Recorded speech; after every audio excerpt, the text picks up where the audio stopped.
fundamentally, the Iranians have got to take the next step, or the president has a lot of options to go back to the war. Trump ramped up pressure on Iran, warning of consequences if the real agreement was not honored.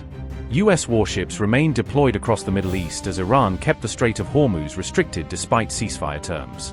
Vice President JD Vance admitted a misunderstanding, exposing confusion at the top over ceasefire terms. Tensions escalated as Donald Trump warned Iran to comply with the ceasefire terms or face military action. Trump renewed his threats to use unprecedented force if Tehran did not fully honor what he called the real agreement. In a post on Truth Social, Trump said all U.S. ships, aircraft, and military personnel would remain around Iran. The warning came just days after a two-week ceasefire was agreed between Israel and Iran on April 7th. According to reports, the ceasefire conditions required Iran to reopen the Strait of Hormuz, a demand Tehran reportedly resisted. At the same time, Israeli strikes on Lebanon sparked fresh disputes over whether Lebanon was included in the truce. U.S. Vice President JD Vance later admitted there had been a legitimate misunderstanding over the geographic scope of the ceasefire. This also comes after Trump called a 10-point plan circulated by media fake in another Truth Social post. I think the Iranians thought that the ceasefire included Lebanon, and it just didn't. We never made that promise. We never indicated that was going to be the case. What we said is that the ceasefire would be focused on Iran, and the ceasefire would be focused on America's allies, both Israel and the Gulf Arab states. Now, that said, the Israelis, as I understand it, again, I'm supposed to get a fuller report when I get on the plane, have actually offered to be, frankly, to check themselves a little bit in Lebanon because they want to make sure that our negotiation is successful. But fundamentally, the Iranians have got to take the next step, or the president has a lot of options to go back to the war. The more that they're willing to give us, I think the more they're going to get things out of this negotiation. I encourage the Iranians to come to the table seriously. We've seen some signs that they're going to do that. We've seen some signs of bravado. Fundamentally, we're in a good spot. They're reopening the straits. We have a ceasefire. And frankly, if they break their end of the bargain, then they're going to see some serious consequences. Meanwhile, the White House has downplayed reports that Iran is still blocking ships in the Strait of Hormuz. Trump, however, stressed that the strategic waterway must remain open and safe under the ceasefire agreement.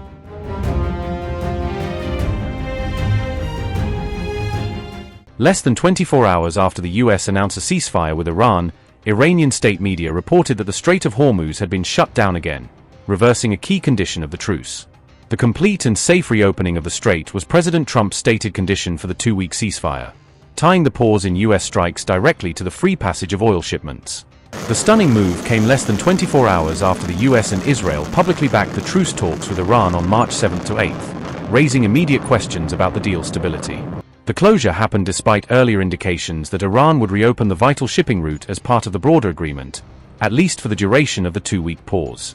On the night of March 8th to 9th, Iran's press TV reported that an oil tanker was turned away near the strait, underscoring the tightening of maritime controls in the region.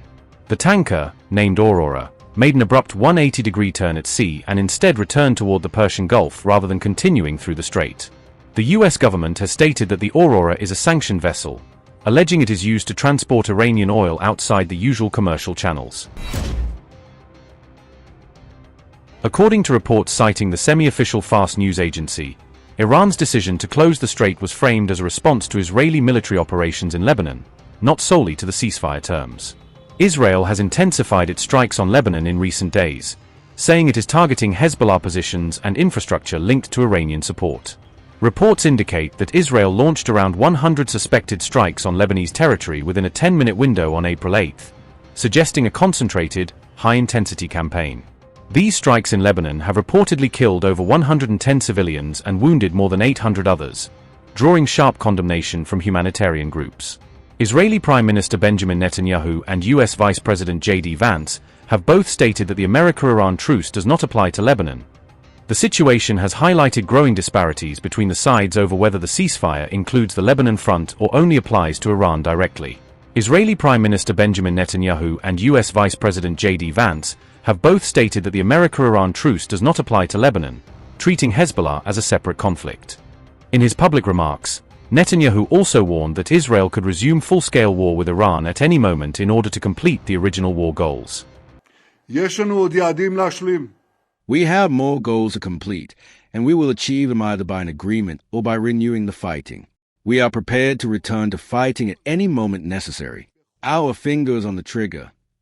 A temporary 2-week ceasefire between the United States and Iran went into effect tonight, in full coordination with Israel. No, they did not surprise us at the last minute. Now I want to emphasize, this is not the end of the campaign. This is a stop on the way to achieving all our goals. And with regard to the enriched material, uranium, that still remains in Iran, as senior Trump administration officials said, today the enriched material will be exported in its entirety from Iran.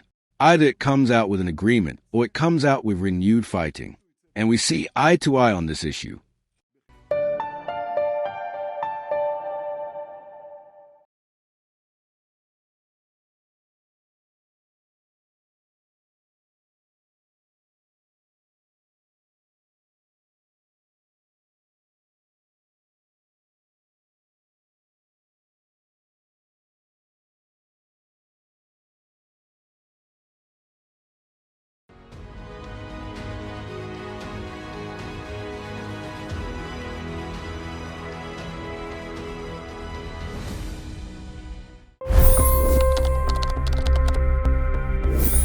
$25 crore गरीब गरीबी को परास्त करके बाहर निकले।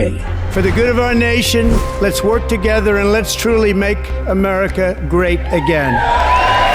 The fastest news breaks. Requested PM saying that look, you will have to speak to Putin and to Zelensky.